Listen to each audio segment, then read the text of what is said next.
So now we're going to discuss the benefits that an appropriate computer science education can have for our students, families, and communities. Let's first consider our current workforce. You know, if we look at our workforce, it is estimated that in 8 years that approximately 16% of all our current jobs will be replaced by technology or automation. That's in 8 years. So that's current fourth graders. In 15 years, it's estimated that almost 40%, 38% of all current jobs will be replaced by automated technology. And then 45-year projection is that over half of our current jobs will be replaced by automated technology. Now, it was asked in a meeting I was at yesterday, what are we going to do about this? And the response that the governor gave was, we're going to get ahead of it. That's right. You can't wait for this to happen. We have to get ahead of it as a state. And you know, I think this is crucial as we look at issues of declining enrollment, and I think that's the issue that computer science, the beauty of computer science, as the governor likes to say, you can control the world if you know computer science, if you know how to use these technologies. You can control the world from your front porch in Russellville, Arkansas, or Lake Hamilton, or Bryant, because we are a mobile society. We are a society that's connected. But the thing about it is that we do have to realize that automation is already replacing humans in a lot of our current jobs. We see it. We see it in call center. Even though they drive me crazy, and I start hitting zero to try to get to an operator, you know, those jobs are already being taken and replaced by technology. And that technology is getting better, and it will get better. We see this all the time. I used a checkout yesterday at an entity, and I had an option of standing in line for a person or going to an empty line with a self-checkout. And guess what I chose? I went to that empty line with a self-checkout, and was in and out very quickly, paid the same amount of money, and though I missed that personal connection, it was another example of those human jobs being replaced by automation. Fast food workers, this one always cracks me up, and a lot of people think about the ordering mechanism of it replacing, but it's going beyond that. It's now getting into where robots are actually cooking the food that is going out to the individuals and packaging that food. So we have that, and you know, there's been a lot in the news here lately about automated vehicles, and I'm not here to make a stance on that or say you know, what we need to do as a nation, but I will say it's coming. The technology is going to get better. You know, the opportunities for companies to utilize that technology of self-driving vehicles is going to reduce the need for those individual drivers at some point down the road. And it's already happening. Most of our major manufacturers and shipping industries are looking at how they can safely integrate that technology. So it may not be here today, but it will be here soon on a mass scale. So, you know, and there's many others. There's, you know, Hadi Partovi, CEO of Code.org, likes to talk about these are not just low-paying jobs that are being taken away or replaced. And I hate to use the word taken away, but replaced by automation. Patent lawyers are one of the highest paid professions in the legal field, but they're being replaced by automation because what does a patent lawyer do? They search through numbers and numbers of records to try to see if a patent has been filed. Well, a computer can do that so much more efficiently. Through machine learning, radiologists are being replaced. There was an institution that fed into a computer images of 10,000 lungs, x-rays of lungs with pneumonia. And that machine now can take an x-ray that they take of you, Karma, in your lungs, and it can determine with greater than a 99.99 whatever % accuracy of whether you have pneumonia or not at a very early stage. And so those are the types of things that machine learning is replacing those live and sometimes very high paid professions. So what will our workforce of tomorrow do, and what do we need to prepare our students for? And I think that's crucial to our computer science education. Our workforce, and this is the way I say it, is other people say it in different ways. I think Hadi Partovi said that it was, they're going to teach, the workforce tomorrow will teach individuals how, or teach machines how to learn better. That's going to be an always job. How to automate more is basically what you're saying. But our workforce of tomorrow will program, install, repair, secure, and improve these automation technologies. Saying the same thing in a lot more words. And they'll create even more advanced technologies that will continue to displace the human workforce. This is not new. Technological displacement is how we advance as humans and society. So this is just the next step, and I'm proud to be in a state that we're getting ahead of this and preparing our students for that step. Any thoughts before we move on about that, about how you're supporting this within your schools? Or one of the biggest surprises and that I realized as superintendent of Russellville was how much excitement our kids have in the robotics teams that we have. Our district's fortunate to be a K-12 Project Lead the Way district. And I had the privilege of watching a Project Lead the Way showcase recently, and watching from seniors down to kindergartners engage in some sort of robotics, or at least the preparations for it, especially the younger grades. So if automation is moving in the direction as our research is telling us, and our kids are enjoying it, Anthony, it's a great future. We may not know the jobs that are going to be there, but our students, and I'm sure this is happening across the state with this wonderful initiative, they are being a part of robotics. They know how to program, they know how to repair. So they may be replaced someday, but our students of the future will be able to code, be able to program, be able to repair these automated machines. So the future's pretty bright. I would think we need to buy a new pair of sunglasses. Yeah, so also. You know, the thing that's exciting is you were sharing several of those innovations that we're looking at in terms of the automation now, is that those may have replaced a task that a human did, but a human was the innovator behind that. You know, and so anything that we are doing now to support that innovative critical thinking, you know, approaching a problem from a new angle, that's one of the things that I love that I'm seeing students having the opportunity to do in our classrooms at the earliest grades, is approaching problems like that, thinking of a creative solution, thinking how it could be done efficiently, differently, with a new approach. I think that's the kind of task, the futures that we're preparing our kids for. That's a great point, Greg. In a culture that's going to see continued changes that we can't even predict.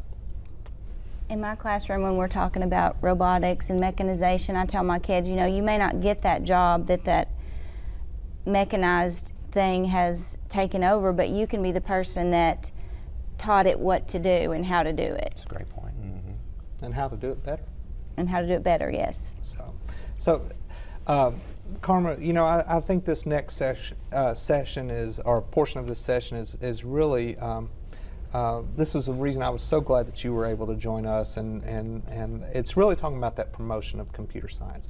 Obviously, our counselors have and administrators have a huge impact, and I don't want to diminish the impact that they can, or you know, that they do have over what courses students take. You know, I often say that our counselors are the gatekeepers to enrollment, and they are. And we obviously have to have the administrator support, but it also goes back to teachers primarily. If teachers can create the demand with those students, the counselors and the administrators will come on board, and they'll find a way to support that. And that is crucial. Teachers have such an awesome responsibility and power to encourage students, to encourage a diverse group of students, and that's really what this next session is about. And you know, this statistic always kind of, when I see it, and it's provided by code.org, but I didn't even realize this when I first took this position, but students across the nation rank computer science among their favorite subjects behind only art and music. I think that's a very powerful statement when we look at, you know, what are we doing as a state to encourage that enrollment? Are we facilitating our students to be able to take what they're excited about, or are we stifling that availability? And you know, and it goes back to creating that demand by parents. 90% of our parents want schools to teach computer programming. Obviously, in our state, it's a mandate at a high school level, but we can do better. Yes. We can have more opportunities. Currently, 71% of all U.S. jobs require digital skills. High-skilled computing occupations are the fastest growing, best paying, and largest sector of all new wages in the U.S. I tell people in the computer science field that they will not have trouble finding a job in the future. If they have certain skills within computer science, they definitely, and they can kind of write their own check. If you're a cybersecurity specialist right now, you can write your check to pretty much go wherever you want and get paid big bucks. That's right. And then learning computer science. And this is the thing that I think is that cross-curriculum piece of it. It develops computational thinking. We know that. I said it earlier. Computer science is just a digital application of mathematics, sequential, algorithmic thinking, and problem-solving skills. That's a big issue as we move forward with the next workforce, is we are trying to make our students problem solvers. You know, we say that all the time, but it doesn't matter what job comes down the road. If they are critical thinkers and they have those skill sets and they're problem solvers that will persevere through those problems and look for solutions, it doesn't matter what jobs come up. They can find an entry point. And that's why it's so important that we introduce this at the youngest age as possible. Yes, yeah, wholeheartedly agree, and that's how we're going to grow the program systemically, is making sure that at lower levels, that they, at the earlier grades, that they have an appropriate understanding of computer science. Agreed. It engages students by appealing to their curiosity. I have a 9-year-old, and sometimes we have to limit screen time with him. You know, my older boy, he loves books, and he'll read books all day long if you let him, which I'm very proud of. My youngest one, not so much. He loves that screen time. Sometimes we have to limit that. But this engages students like him in a format that he's comfortable with, that he enjoys being on. And let's take that screen time, and that's the thing about it. If he's doing productive work, I don't limit screen time. Now, if he's watching a certain company's videos all day long, then we may. And it's easier and more naturally acquired at a young age. You know, that's not saying that you can't teach the older students, but it's going back to what you were saying. We have to get this thought process in at an earlier age. So let's talk about our progress in Arkansas, because as I said earlier, you know, Arkansas is leading the nation in computer science education. That's not just myself and the governor saying that. That is code.org, that's Wired Magazine, that's multiple entities that share that information. The year prior to the governor's announcement of this initiative, we had approximately 1,100 students taking a high-quality computer science course. Just so everybody's aware, we don't consider, while typing and word processing and spreadsheet processing are all important skills, they're not computer science. They're digital literacy skills that are important to computer science, but they're not computer science at a high school level. So we identified through our computer science task force what we consider baseline courses, and we looked at the higher level skills that are in computer science: networking, programming, information security, things of that nature. And we identified those courses, and the year prior to this initiative, we had approximately 1,100 students taking those courses across the state. 1 year, and this is such an important piece that when I go out and talk nationally, that I share with other states about access. 1 year, by just saying that every school had to make at least one computer science course available to their students, we quadrupled the number of students, almost quadrupled the number of students taking computer science, just by having accessible. We continue to increase and promote. The governor, through his coding tour stops, has done a great job of getting out and individually promoting this. We increased to 5,500 students last year. And this current year, under Cycle 2 numbers, we had approximately 6,200 students, unique students, taking a computer science. Now, there are actually more credits being taken because some of those students are taking, a good portion of those students are taking 2 credits. So, you know, that's just a phenomenal increase. That's why we continue to get national accolades. The nice thing about that is the jobs are continuing to increase. We still have a long way to go, but it is estimated by 2020 that there will be over 1 million jobs that require a computer science background across our nation. Right now in Arkansas alone, there are over 3,000 jobs open that require some type of computer science prowess. So with that, I'm going to share a little bit of a short video that we put in theaters as a promotional video, and then we're going to come back and talk about best practices that you all see of how to promote computer science in your individual roles.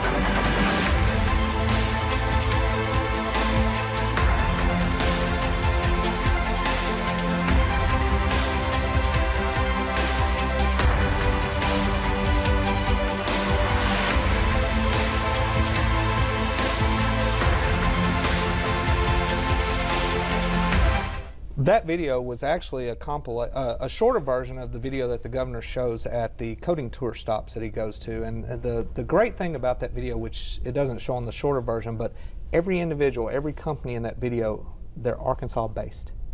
So, you know, companies in Conway, right next to Russellville, companies in Northwest Arkansas.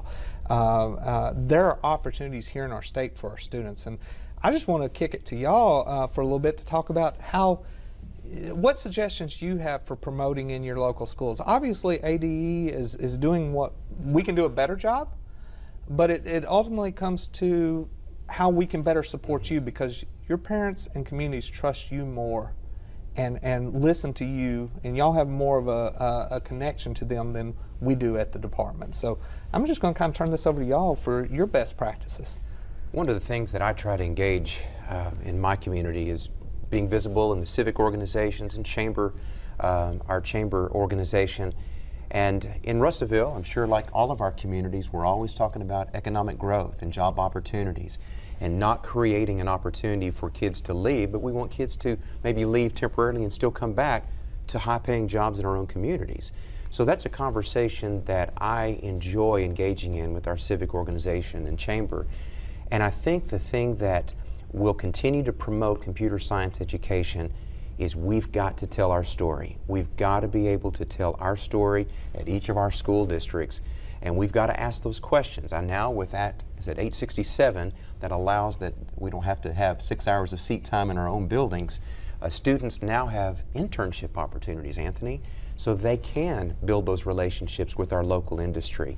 So I think the door is wide open to really have opportunities that weren't available just in a couple of years ago. Any thoughts on that? Just when it comes to in terms of communicating and telling your story, I mean, that's the part that I resonated with right there, because that's one of the things that strikes me is how early kids decide, it seems like, whether they are a computer person or they're a science person or they're a math person, how quickly they may turn on or turn off to that entire way of learning. So with starting with our youngest grades, one of the things that we tried to do was give opportunities for our parents to come in and see, with teachers and students present, what that kind of integrated learning looked like, where we were solving problems, where we were programming robots, where we were, you know, engaging in investigations. We called it a STEM Expo in our district, and I think that was so valuable for parents to have the opportunity to come on site and see the kinds of learning. It wasn't a special project that was highlighted that was done outside of a classroom experience. This was natural integrated learning experiences that kids were having as young as, we had our pre-K out there as well, and they were solving problems, talking through logic, and it's that kind of learning that I think is really helping parents and students open up the possibilities that, you know what, I might be a computer scientist, I might be a scientist, I might be a mathematician, I might be an engineer, and remaining open to that possibility longer before making that decision early on that, you know, that's not for me. I like that idea a lot. With my kids, when I'm trying to recruit kids for, you know, high school computer science, I talk to them about those same statistics that you talked about for the jobs, and that there are jobs available now, and that's just going to increase. It's not going to decrease. Those jobs won't be gone when they graduate. So for them to just learn those skills and be able to get out there and get some of those really good jobs, that's resonates with high school kids. So Karma, we're going to get back to this here in a little bit more in depth, but I'm just going to go ahead and jump into that hard question. And you said that you had a background in computer science when you were in college. Obviously, nationally, we're doing a poor job.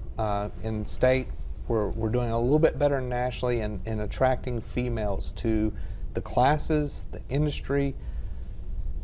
What is key? What can we do better? What can I do better? When I was going through computer science, I won't lie, it was hard. It was, you know, I won't say the year, but it, you know, not a lot of women in the field, so it was difficult, but it was just my passion. You know, I always loved math and science and those things. So of course you're going to attract the girls like that just already have the passion for it. But I find that now, if you can get the girls on board with, you're going to do a project that's going to help the community or help someone or help your friends or help your school. That's right. Girls really get involved with those kind of things. We often think of girls as being mean to each other and, you know, biting and cutting and mean girls, but they're really not. If you can get them thinking and brainstorming about some good things that they can do, they really get interested in the computer science as well as the boys. Boys just want to do cool things, but you know, it's a little different approach with the girls. Any thoughts? I just heard some examples from some other districts that started some specific clubs specifically for some of their females who were in computer science or engineering, and it really just provided a good network for them as well. And so I thought that was a very innovative approach that I like to see replicated in our district to support, because part of that community, they like to serve their community, as you said, but then it provided a community of learning for them as well that we really want to see replicated where we're at. Well, and I don't want to steal too much of the conversation because we have a whole session on this coming up. So we're going to move on at this point. But I want us to, as we think about promoting CS, that's something that I want to resonate back to our audience and our participants, is that when we talk about CS for All, we're not just talking about access, which is a crucial first step, but then we have to go beyond just making it accessible to making it approachable, which is a completely different conversation that we'll come back to in a little bit.